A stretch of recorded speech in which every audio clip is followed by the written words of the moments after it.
సేకరించుకుంటున్నాం sir.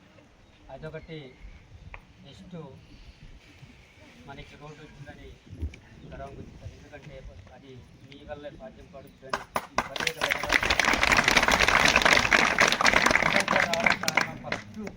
First స్టార్టింగ్లో MLA గారు తీసుకొచ్చి పునర్పంలో నేనే ఫస్ట్ 2017లో సారి బండ్ల మీద వచ్చి ఆ రోడ్డు సర్వే చేసి చూశారు. అదేవిధంగా గొర్రెకం పాల్వాకు కూడా తీసుకెళ్ళి చూపెట్టాం సార్కి. ఈ ప్రత్యేక ధన్యవాదాలు తెలియజేసి అవకాశం అందరికీ ధన్యవాదాలు తెలుసుకుంటున్నాం. మన గ్రామం అశ్వరాపేట మండలంలో కూడా అక్కడ కూడా అధికారులతో మనం కార్యక్రమం పెట్టడం జరిగింది. అదేవిధంగా చెండుగుంట మండలంలో కూడా మహమ్మద్నగర్ అనే గ్రామంలో కూడా అక్కడ ఏర్పాటు చేయడం జరిగింది. తమ్మపేట మండలంలో కూసుకుంట అనే గ్రామంలో కూడా రచ్చబండ కార్యక్రమం ఏర్పాటు చేయడం జరిగింది. దానిలో భాగంగా ఈరోజు ముల్కల్పల్లి మండలం పాతగుండాల పాడలో కూడా ఈరోజు మనం రచ్చబండ కార్యక్రమం ఏర్పాటు చేస్తూ ఉన్నాం. ఈ కార్యక్రమం ముఖ్య ఉద్దేశం ముందుగా మీరందరూ కూడా ఒకరు చెప్పిన సమస్యని ఇంకొకరు